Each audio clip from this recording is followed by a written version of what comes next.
Thank you. Welcome, everyone. Thank you for joining us.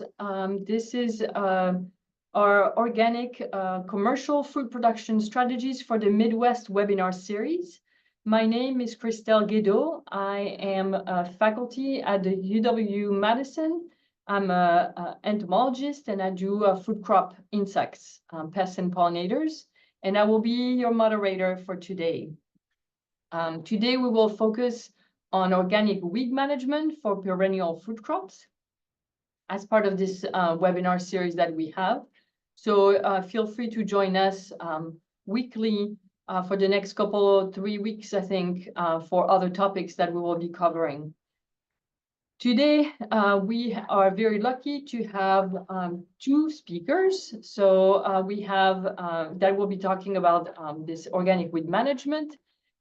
First, we are going to have Madeline Wimmer, who is a statewide extension educator for the University of Minnesota, and she supports a wide range of fruit programming for Minnesota growers.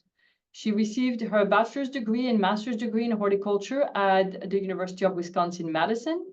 Her background includes working with cold climate wine grapes, including assessing suitable training systems options for wine grape production in the upper Midwest.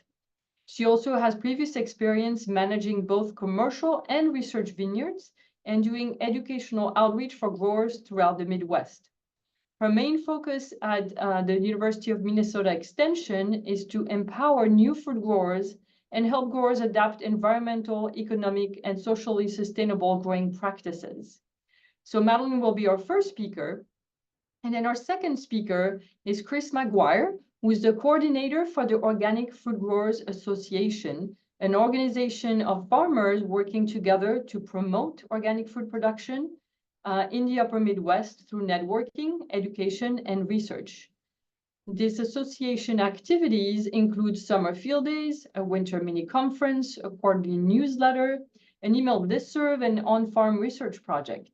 And we have worked closely, all of us, with Chris over the years. So it's great to have him today here.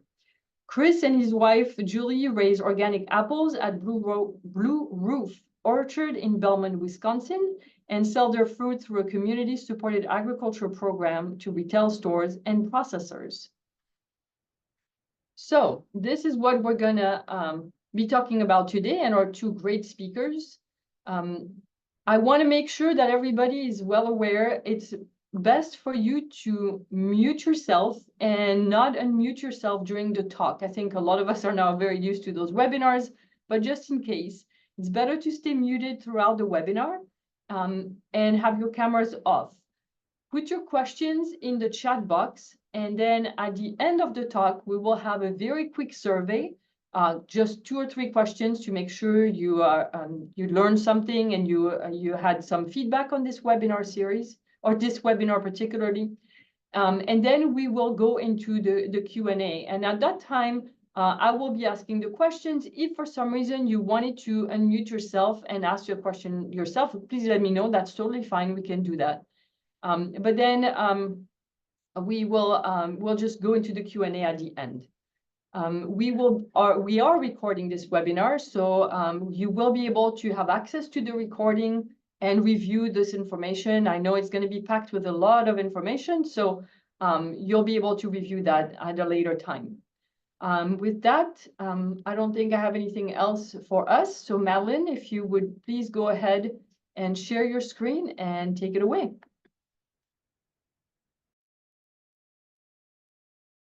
Thanks, Christelle, for that introduction. And thanks for everybody who's joining us today. Everyone can see the screen there, yeah? Okay. Yes, so we'll get started on today's talk on organic weed management for perennial fruit crops. So we'll be focusing on tree fruit crops, vines, shrubs, a little bit on day neutral strawberry production, but nothing really about like melons or anything like that. So let's get started. So outline for today's discussion, we're going to be defining weeds and kind of thinking about them on a spectrum, discussing a little bit about weed classifications and life cycles. Weed science is a very large field And this isn't really like an introduction to weed science talk, but we'll kind of dip into that a little bit for those who are less familiar.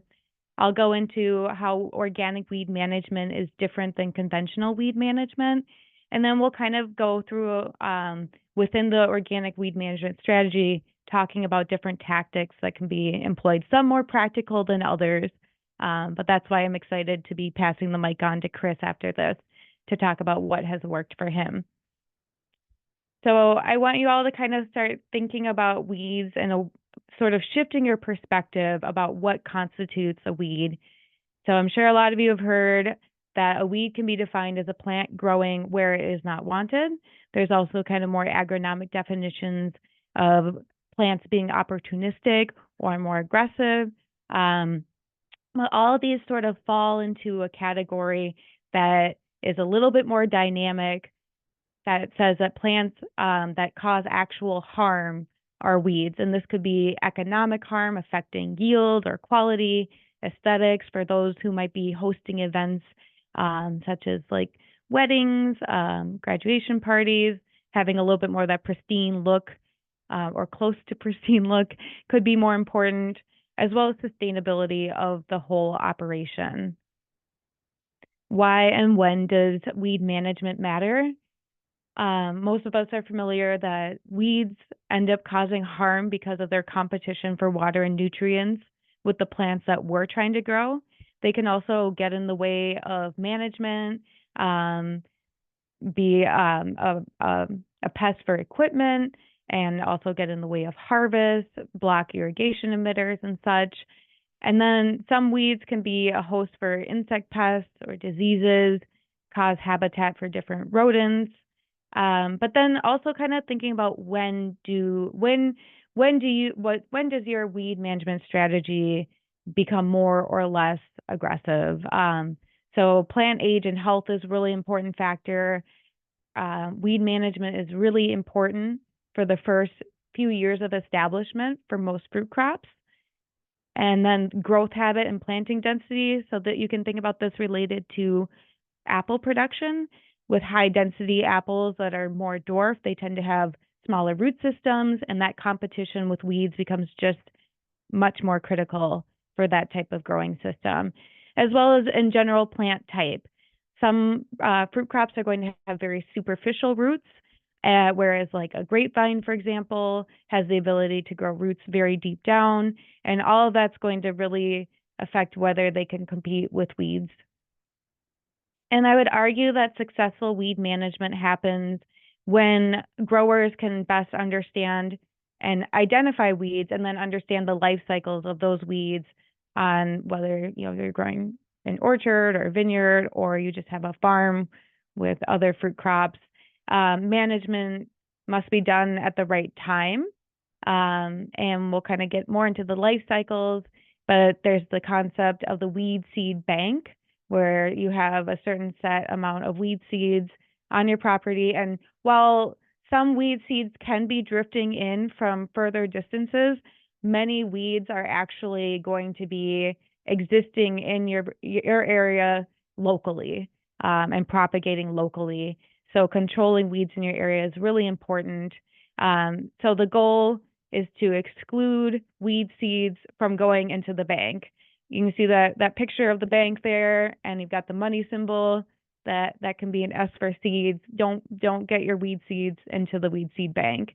And then also preventing what's known as weed seed rain. So if you allow weeds to go, flower and then go to seed, they're going to be putting more seeds into that bank. So timing is really important. And then maintaining healthy crops, or potentially growing cultivars that tend to be more vigorous and a little bit easier to grow. All of these contribute to a successful weed management plan.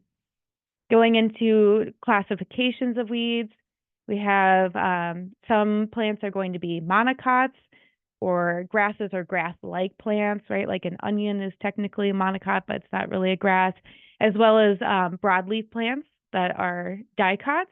And these are going to have growing points in different places, right? So a lot of your monocots are going to be having growing points that are very close to the ground, which affects you know, if you're using mowing as a management plan, you're not really going to be actually affecting these plants. Whereas dicots, some of them might have adventitious buds that sprout spontaneously closer to the ground, but their main growing points are going to be at the top, which is technically known as the apical meristem, as well as those side points, the lateral buds.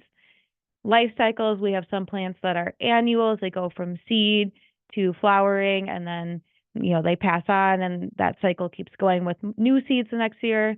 Biennials, which have 1 year, that's vegetative, going from seed to a vegetative organ. Next year, they're going to come back as flowering plants. And then perennials, which are going to be coming back year after year, and some of which tend to be rhizomatous perennials, which are some of the most difficult plants to really control because they're going to be spreading through rhizomes and vegetatively reproducing throughout the season as well. You can also think about a plant's morphology and how that affects how much, how harmful it could be, or how you need to approach managing it. Some plants are going to be more upright, some are larger than others. Their root systems vary, whether they're fibrous or tap roots. And then especially understanding if something's going to be clumping, kind of staying in its own area versus really spreading out is important to identification. There's a lot of resources out there to help you identify what weeds you might have in your property. Utilize those resources to kind of start off with that process. And this is just a couple of pictures to give you an idea if all those words were just a bunch of scramble on the last slide there. We have a picture of grass here, and just recognizing that some grasses are annual, some grasses are perennial, and same with broadleaf plants. You know, you have annual and perennial as well as biennial plants in all of these. This is just a general weed life cycle. So really you're going to be either the weeds are going to be exiting dormancy if they're perennial, or they're going to be germinating as seeds. They're going to be entering a vegetative growth stage and potentially spreading, right? For the rhizomatous perennials, they're going to be vegetatively spreading throughout the season. And then you're going to be hitting a flowering stage. And after that, you have seed set and dispersal, which, you know, and then those plants are going to die, but that seed set and dispersal is what's going to add more weed seeds to your bank. So you might want to think about where in the cycle would be most appropriate to disrupt all of this process. And then, yes, there's weeds locally, but at some point, certain plants that might just be on your property perimeters or your growing area's perimeters can also be problematic. A couple of examples of these would be wild grapes, which some can kind of carry and harbor diseases. We do not have spotted lanternfly in Minnesota, but I know it's becoming a problem kind of creeping in from the east. So I kind of threw that up there because wild grapes are a host for spotted lanternfly. And then you have certain rust diseases like cedar apple rust or the lipstick rust that can appear on cedars or hawthorns and junipers, depending on which rust you're really talking about. So this is a talk about organic growing, organic regulations, say that you cannot use all of these herbicides, but even for those folks who are not managing organically or not certified organic, there are still reasons to reduce herbicide use. And I wanted to throw up the slide here about the disadvantages of using herbicides, to recognize that herbicides can still potentially leach unwanted chemicals into our soil and water systems. So thinking about your land stewardship is really important. Herbicide resistance is real and it does occur, and there's not new chemicals just coming out every year to tackle that resistance. So that's good to recognize that a reason to back away from herbicide use. And then there's always a risk to human health with improper mixing and loading and application. Herbicides are often only really effective at certain growth stages and for very specific plant types. And herbicide damage, you know, you might be kind of weighing whether you're going to be using an herbicide, and that could end up damaging your crop or a neighboring crop, which is really problematic. And just recognizing that when you're managing your crops in a way where you have bare ground from herbicide use, that's going to affect the structure and biology of the soil. And of course, you know, it costs money. So do other implementations for managing weeds, but just thought I'd put that up there. So what do regulations really list? Well, there's the Code of Federal Regulations, Part 205.206, Subpart C, which says that weed problems may be controlled through mulching with fully biodegradable materials, mowing, livestock grazing, hand weeding and mechanical cultivation, flame, heat, or electrical means, or plastic or other synthetic mulches, provided that they are removed from the field at the end of the growing season or harvest. And this last part here, 6, is kind of one of those points where Dan was talking about how different certifiers might be okay with some things.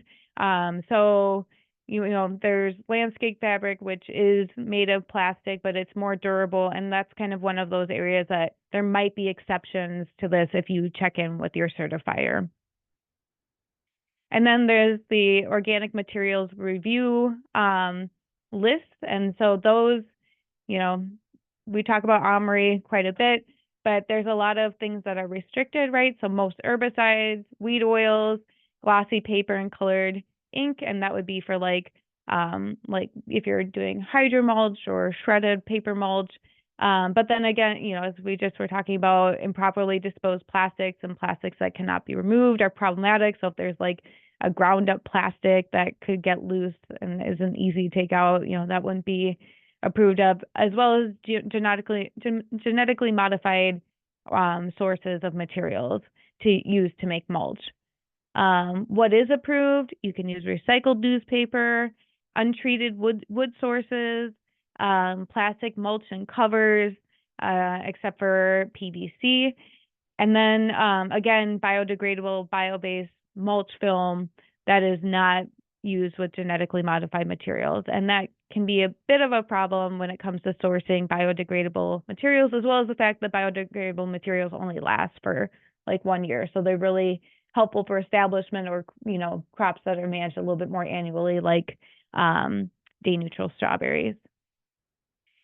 I'll mention that organic weed management really can go beyond weeding. Oftentimes you're going to be influencing soil temperatures, microbial populations, and soil moisture. It can be a part of a plant nutrition program as if you're using an organic mulch that breaks down over time. Some mulches, like plastic mulches, happen to be reflective, which can affect fruit quality. And then overwintering plants. An example of this would be using straw to overwinter June-bearing strawberries, or even like really marginally hardy grapevines like we do at the Horticulture Research Center up here at the University of Minnesota. So just recognizing that soil health is always going to be a factor that you want to be thinking about, and that can be affected by your management strategy. And if you are reading any literature out there pertaining to organic weed management, a lot of it's been done like in the Pacific Northwest or California, and just realize that recommendations can vary based on the region it's being researched in, the crop being studied or managed, and what was actually being tested. So when some resource claims that something works best, you kind of want to ask yourself, where was it done, for which soil type and crop, and compared to what, right? Are we comparing wood mulch to straw mulch? Are we comparing wood mulch to plastic mulch? Are we comparing bare ground to straw mulch?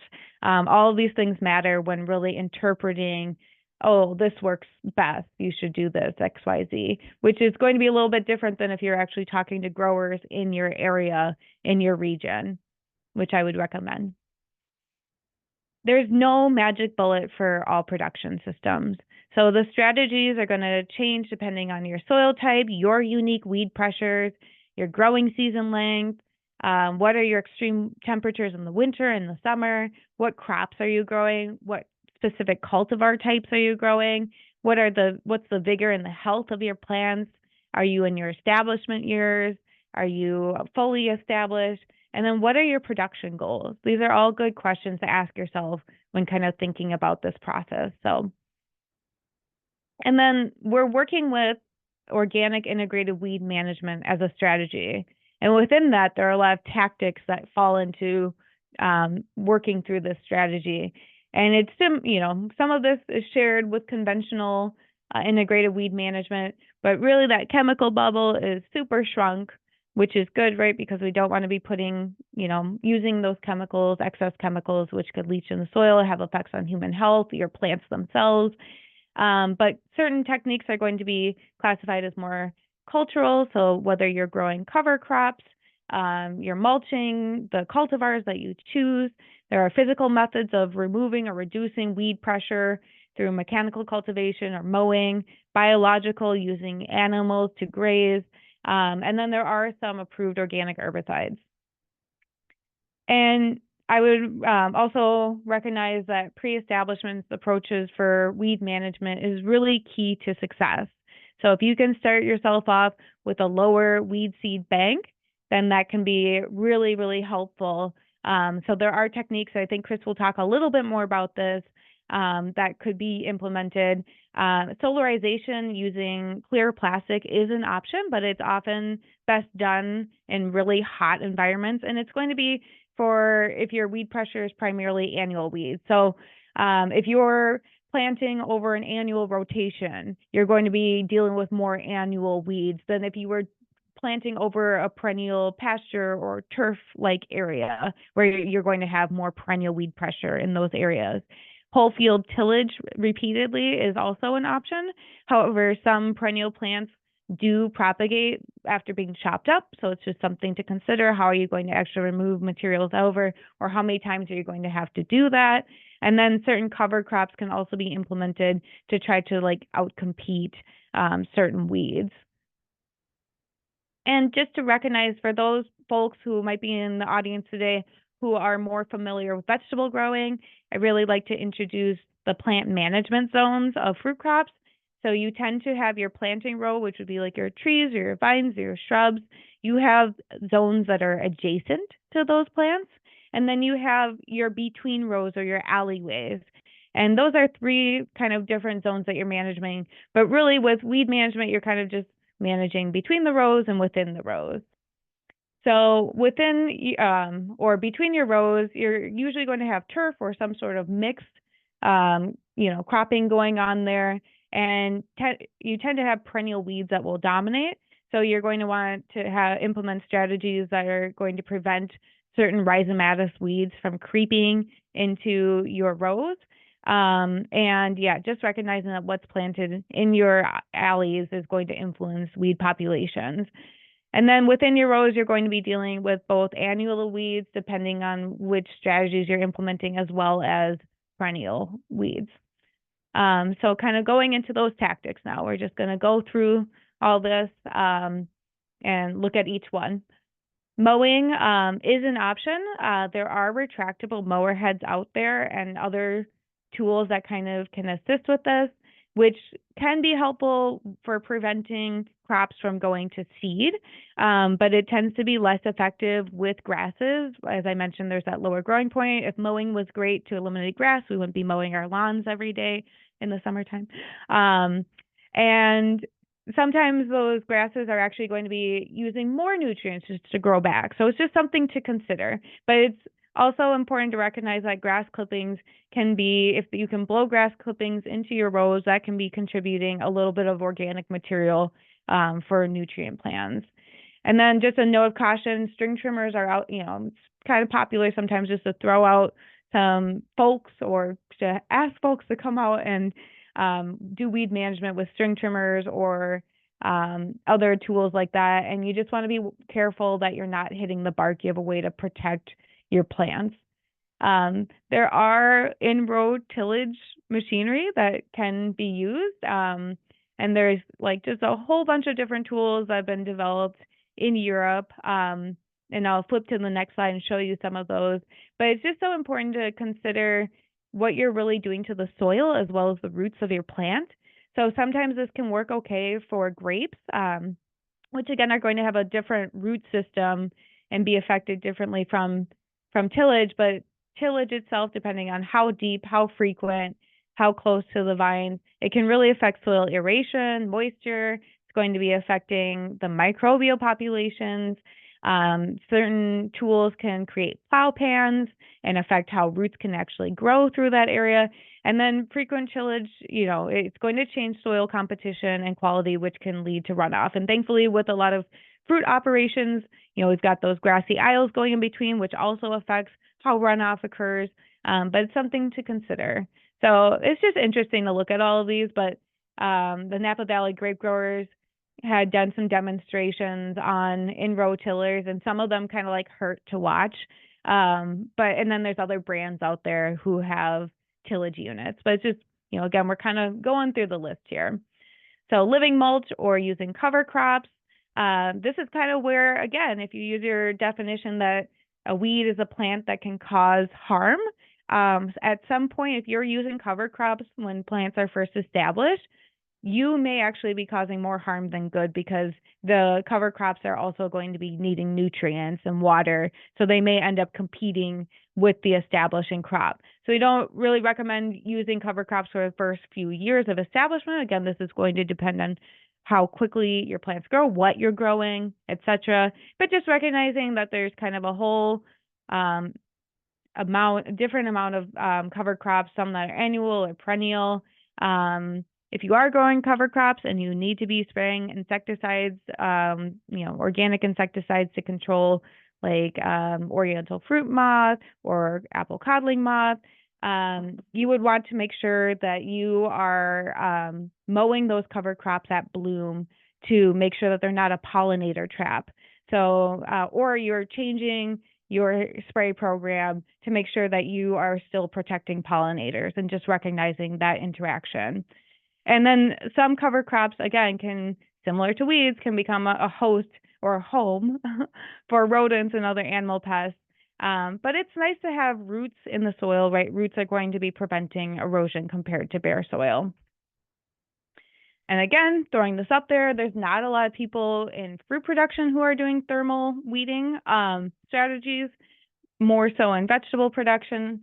But it is one of those options that's out there. But just a lot of cautions and hazards with this, right? Especially if you have irrigation, plastic irrigation tubing, you're going to want to be really careful with using flames around your, fragile plastic.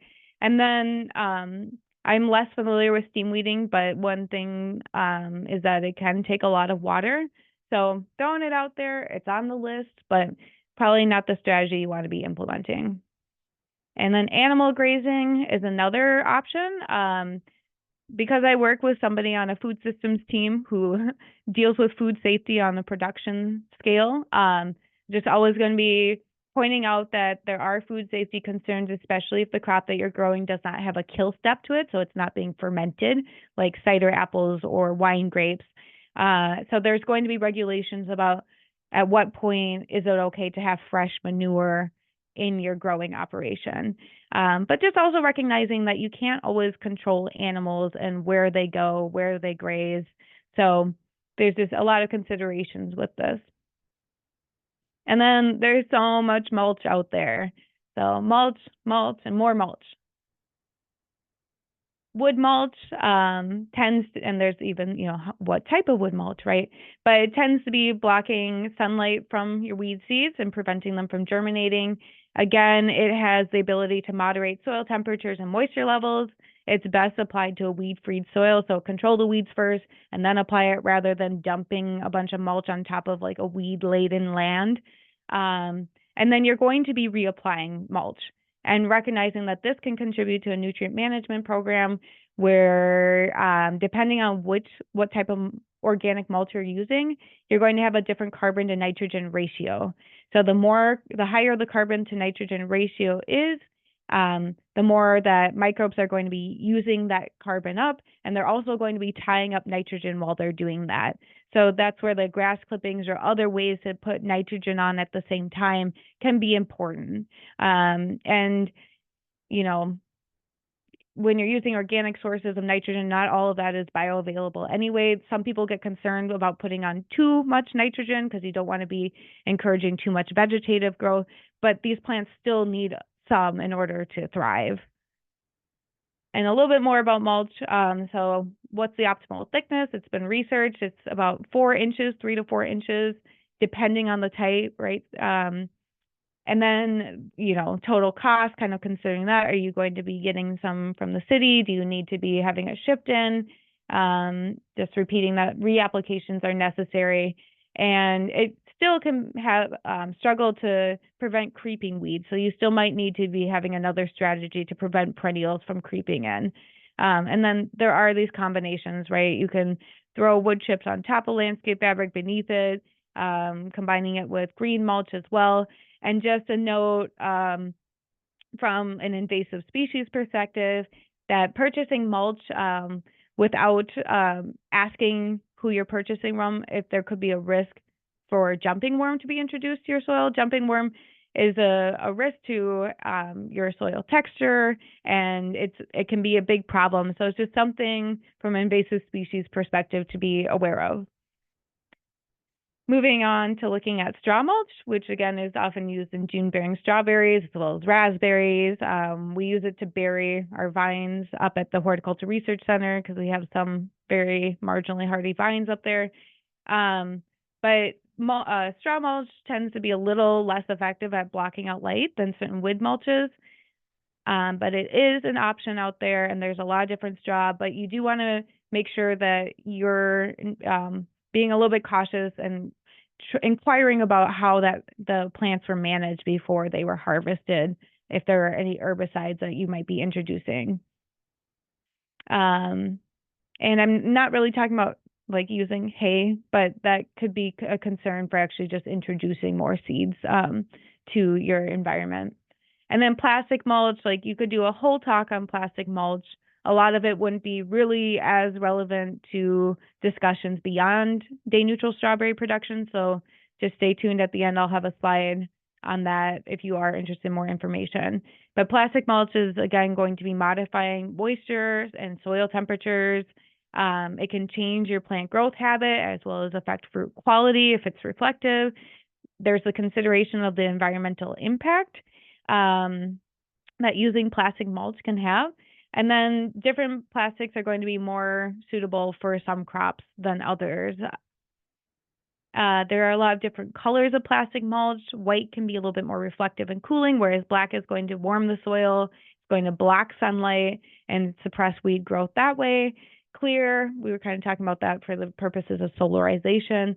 And then there's even combinations like having white on top of black, which can offer reflective properties as well as blocking the light. There are other colors out there that I don't really know their benefits, but just recognizing that. And then there's going to be polypropylene and polyethylene as well as biodegradable, and they're going to have different times or different longevity to each one of them. And then you kind of move into like the woven plastics or landscape fabric, which is not biodegradable, tends to be a little bit thicker, more durable, but perhaps not as durable as you think it will be, depending on the weathering that happens to it over time. Landscape fabrics tend to be made from polypropylene, and they can potentially last for years, but again, it's all going to be depending upon how much weathering it is. But it might be a strategy for your establishment years. And some of them do have more of that reflective property again, which can affect fruit quality. In order to install and care for these plastics, especially like landscape fabric, you'll want to be tucking it into the soil or pinning it down to prevent weed creep. You're going to be creating a hole for each plant to grow out of, which that planting hole will need to sometimes be managed for weeds as well because it's a bare ground area. And then because it's not permeable, you will likely be wanting to rethink your nutrient management strategy and find ways to fertigate if you can, as well as using drip irrigation in itself. There are some ways to potentially tuck things underneath, but again, working with this on a large scale, after you've had it tucked in for a long time, it's not going to be very workable. Thinking about removing it after it's been in for like 6 years could be a headache, all things to think about. And then I've already mentioned that biodegradable plastics can also be a little bit of a conundrum because many are created with genetically modified materials or resources, right? And so they may not be compliant with organic regulations. But again, it's kind of like this thought of like, well, it'd be nice because you can put it in, and when your plants are establishing, maybe you're only worried about having heavier weed management that first year. It's a little bit more environmentally friendly, and you don't have to dispose of it, etc. But there may not be a lot of options that are actually out there for those who are completely organically certified. And there are other mulch sources out there, definitely other sources. Shredded paper, a pre-idea to hydromulch itself, which kind of makes a slurry with a tackier agent, as well as paper, and it's sprayed out similar to like if you see those highways where they've seeded with the green hydromulch, but the hydromulch that you'd be using in this purpose wouldn't have any seeds in it. Felted paper mulch is something that is a little bit newer to me. One thing you'll want to ask about is if there's any glue inside of that. Is that something that's organically okay? Do you want that on your property? But it is a little bit more permeable to rain. So in that way, it could be a little bit more ideal. And then there's other materials you could consider, even peat moss. As you're using it, it's, again, going to contribute to soil properties like lowering the pH. But, it might be best for, very small operations due to cost and et cetera. There are some permitted chemicals out there. They tend to be non-systemic, so they're going to be affecting the surfaces that they touch rather than going down deep and like hurting the plant that way or killing the plant. And their efficacy really varies between climates and what the weed type is, the growth, like whether it's just like a teeny little weed, right? Or if it's really large. And yeah, it's been researched, some have been researched to be most effective on annual broadleaf weeds. Some examples: acetic acid, which is just vinegar, certain essential oils and essential oil extracts, and then fatty acids like caprylic and capric acid, which have been used in products like home plate. So I mentioned I was going to throw this up here. This is a video that Annie Claude did. It's a great video just talking about organic weed management and day neutral strawberries. So if you want to take out your phone, click a picture of this, you're welcome to. And with that, I'm going to say thank you. Oh, we don't want that to play. Thank you. And I'm happy to be passing the mic on to Chris McGuire. So I'll stop sharing my screen here and mute myself and pass it on to you, Chris. Thanks, Madeline. And go ahead, Chris. If everything works. Okay. Yes, looking good. All right. So hi, everyone. I'm Chris McGuire. And I just wanted to start off by mentioning that I am the coordinator for the Organic Fruit Growers Association, as Christelle mentioned at the beginning. And I'd encourage all of you to look into the organization if you're an organic fruit grower in the upper Midwest. We have lots of educational events and an email listserv. And we really, would welcome new members. So I'm talking today about the weed control strategies that we've used at my family's orchard, Blue Roof Orchard in Belmont, Wisconsin. And I'm just going to share kind of our perspective, what we've done and how it's worked for us in particular. So we have 3.5 acres of organic apples that we're primarily selling into the fresh market, so not for processing. And these were planted starting in 2012 and continuing up to the present. And our trees are all on dwarf rootstocks. And that's important, as Madeline mentioned, because they have really shallow root systems and don't tolerate competition from weeds very well. So that factored into our decision-making. We're supporting them with metal tree stakes, and we have a drip irrigation system that's installed. And you can kind of see in the picture, our drip irrigation is raised off the ground. So, tubing there about 1 foot off or 2 off the ground. And that's important just for facilitating weed control, whether it's mulching or hand weeding. So when we started out, we wanted to come up with a system of managing the ground in our orchard that would, control weeds in the tree rows, but also prevent erosion on our sloping soils, discourage rodents like voles or mice, and build up the organic matter and fertility of the soil all at the same time. So we opted initially for hardwood bark mulch, and that's pretty much the only system we've ever used. So that's all I can really speak to and talk about. We've kind of refined and modified that and improved it, but I'm not really familiar with some of the other techniques that Madeline mentioned. I do want to emphasize really strongly the importance of controlling weeds before you establish a fruit planting. And once you have your trees or other plants in there, it's really hard to manage existing populations, especially of perennial weeds. So you want to get them eliminated beforehand. In our case, we try to till the soil at least a year before planting, and in particular, do repeated tillage over a short period of time during hot, dry weather to eliminate quackgrass, which is a big problem on our farm, and I think generally in our region. And we then would hopefully follow that with sorghum Sudan grass as a cover crop during the summer, which will kind of act to further suppress quack or thistle that may be there. And then around the beginning of September, we'll plant the sod aisles that will be between our fruit tree rows.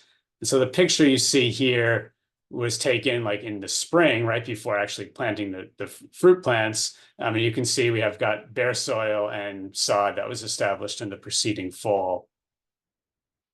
After planting, we start applying the mulch.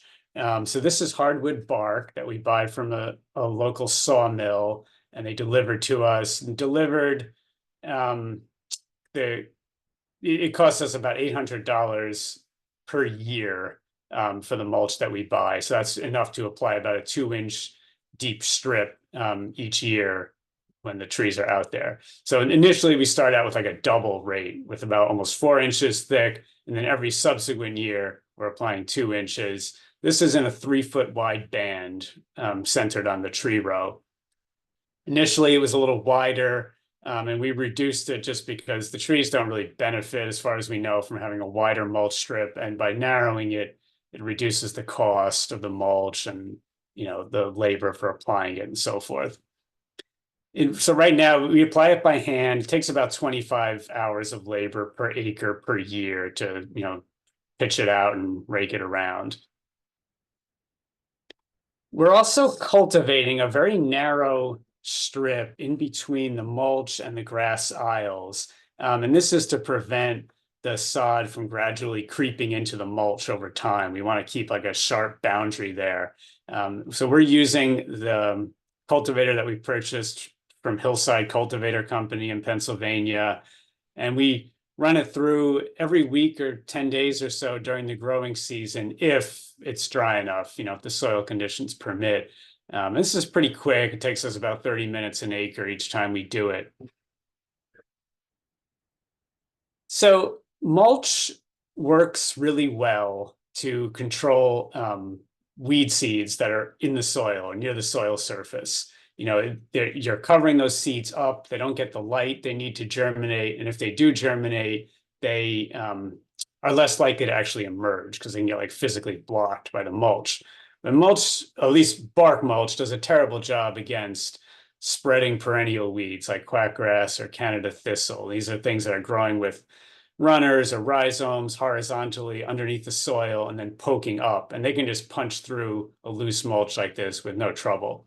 So mulch is not going to stop them. And we learned this painfully over our first few years. We had some really large, dense patches of thistle and quackgrass that got established in our mulch. And then we really had a fight to get them eradicated.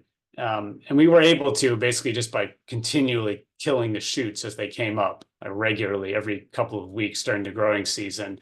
And since then, we've tried to keep them at bay by walking through the whole orchard every week or two, or a week and a half, 2 weeks during the growing season. Anywhere we see one of these weeds in particular, like the quackgrass, thistle, field bindweed, we just chop them off with a hoe right at the surface before they have a chance to proliferate. And really spread. And if you continually do this, you will starve out their root systems and they'll go away. The other part of our strategy is to mow the grass in between the tree rows, as well as in the headlands, anywhere in and around the orchard, to mow that grass really short, close to the ground. So if there is any quackgrass or thistle out there, which there usually is, it'll be kept really weak and kind of suppressed, and will have less energy and be less likely to invade the tree rows constantly. There are other weeds, other than those spreading perennials that will come up in the mulch. The two main things that happen are like right at the edge of the mulch, where the mulch sort of meets bare soil. There's kind of this boundary or interface there where weeds will kind of come up, and they won't be in that narrow cultivated strip that we have, but they won't really be in the mulch either.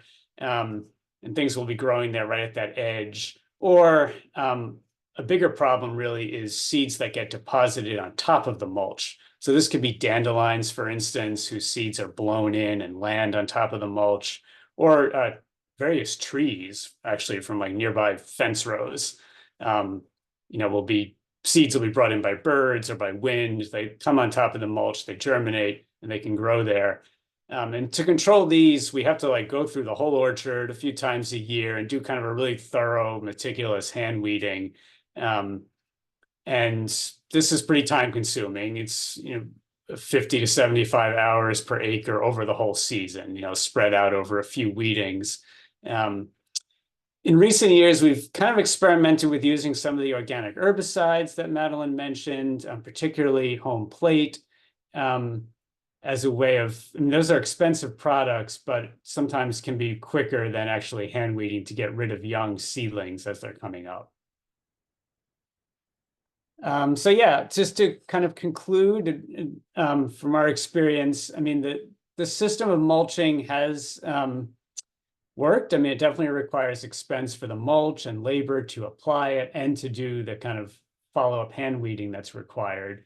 At this point, we've learned to manage those spreading perennials that were really damaging early on, and really our biggest remaining problem is dandelions, because we're constantly having dandelion seeds blow in and land on the mulch and germinate and have to be hand weeded.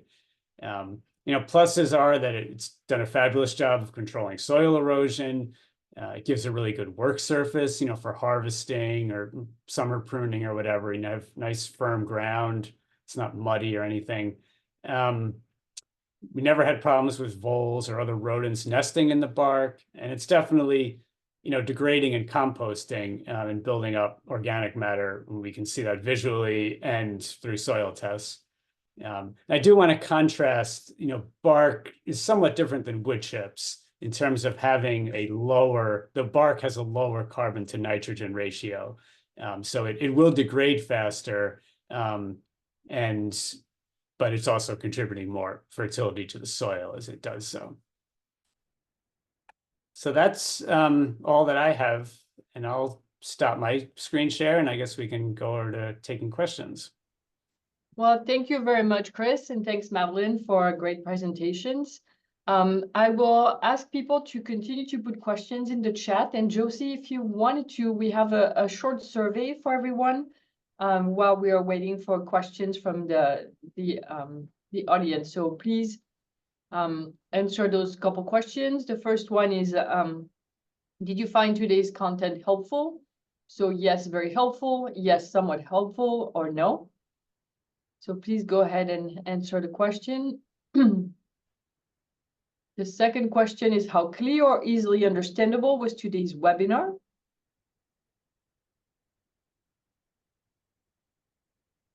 The third, will you apply ideas, things you learned in this webinar to your farm business this season? And then the last one is, are you likely to participate in one of our future webinars? And we do have a couple of webinars coming up. I was gonna go look for the list for you. So next week we have organic insect management, same date and time. March 4th, we have organic disease management, and March 11th, marketing for organic fruit. So thank you for answering the poll. The first question we have here is, how degraded should the wood chips be before it is safe to use them without looking up nitrogen? So for either one of you, please go ahead. Well, my main comment on that is like, as wood chips become more degraded, if you were, to use like sawdust or something like that, it's just a higher surface area, so microbes are going to be able to access it easier. It's not really going to be affecting the carbon and nitrogen ratio, but I think, like Chris mentioned, if you're choosing to use something like bark or just using a different source, or, purposely adding something in that adds more nitrogen in, it's more about balancing those ratios rather than letting it degrade. And the more it degrades, then it's going to be harder to manage the weeds, and you'll have to replace it more often as well. So just something to consider. The other thing I would add, I think, is, I mean, I don't really know this from personal experience, but I've heard a number of times that as long as you're not incorporating stuff like that into the soil, that tying up nitrogen isn't a huge concern. That you're really the only place that the wood chips are breaking down kind of or absorbing nitrogen from the soil is right at the mulch soil interface in that case. And so it's not a huge issue. But if you then try to till it in or cultivate it in or something, then it's really being mixed with the soil, and then it potentially can tie up a lot. Yeah, that's good input, Chris. Thanks. Thank you. We have a question that's somewhat unrelated, but somebody was asking, I have heard baking mulch in the sun before applications can kill jumping worms. And is this true?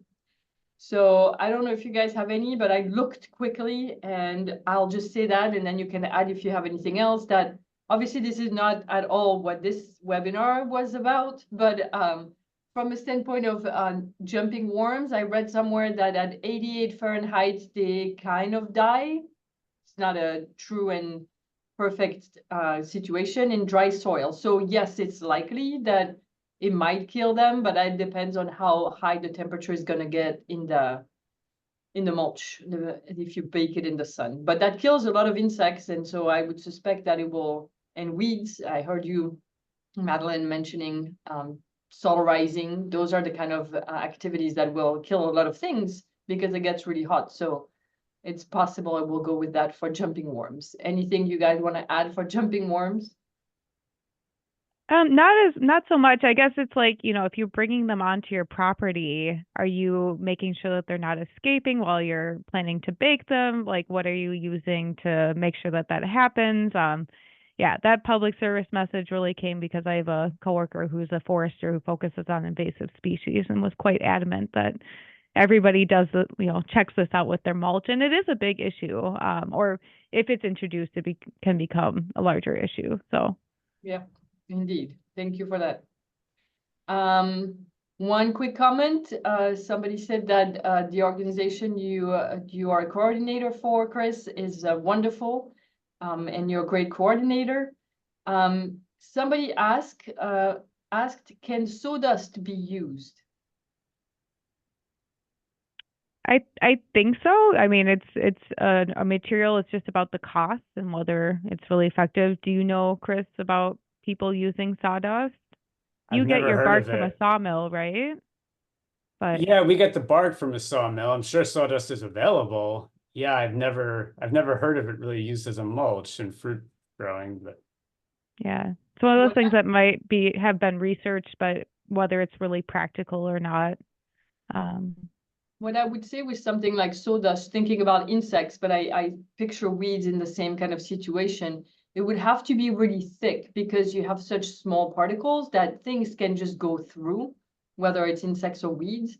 So the layer of the sawdust probably would have to be fairly thick to prevent anything from just making its way through.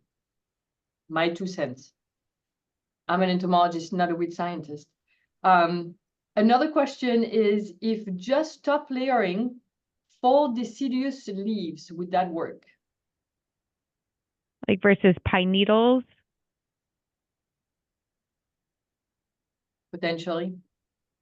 Robert, if you want to unmute yourself, if you have further input on your question, feel free to do so.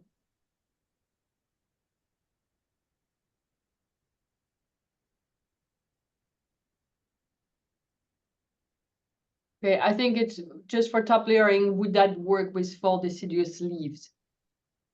I mean, people like can use leaf mulch. Sometimes there's leaf mulch available through the city. I guess one concern if you get leaf mulch through the city is again introducing like weed seeds into your area. But yeah, I don't know. Do you have any thoughts on that, Chris? I would say that people, I mean, well, getting anything like that from sort of from a city urban setting like this, in my experience, tons of like garbage in there, plastic, Oh yeah, that's McDonald's true. wrappers, everything. So that can be a Yeah. concern. I mean, a lot of leaves break down really quickly, too. So I imagine that, if you have to have a pretty thick layer, I would think, for a durable, mulch that was going to last for the whole season. Okay, thank you. Do you do anything with wood chips to keep the voles and mice from girdling trees in the mulched beds? No. So, I mean, one of the reasons in our case that we chose the hardwood bark is that I had read in, several studies that like it is very, for whatever reason, very antagonistic or discouraging towards rodents. And that's been my experience. I mean, we have plenty of them on the farm in general, but I've never seen like a sign of any kind of nest or tunneling or activity in our bark mulch in 10 years now. That's great. Thanks for that experience. Chris, at what point, scale, labor, hours, would you look at purchasing a mulch spreader like a Mill Creek model? Yeah, that's a good question. So yeah, Mill Creek is a manufacturer in Pennsylvania that manufactures like it's basically something like a side delivery manure spreader, but it's intended for spreading mulch in fruit tree rows. And yeah, I mean, we have looked at it, and it's something we'll quite likely buy at some point. In our scale with 3.5 acres and the amount of hours per acre per year, it doesn't seem to have penciled out yet.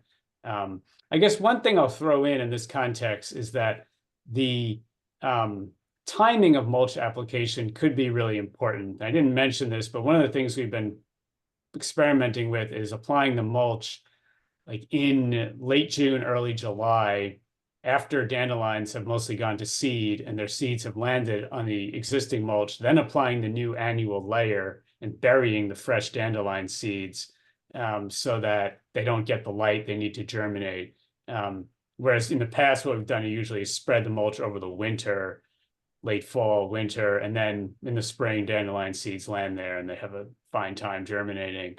So in that kind of context, being able to apply the mulch really quickly in a timely fashion, right when you want to, could be really important and justify, the spreader, even when like just counting labor hours and cost of labor wouldn't actually justify it, if that makes sense. And that's just another great example of, it works for you with the pressure that that you have, and that's helped shape your strategies with everything. Yep.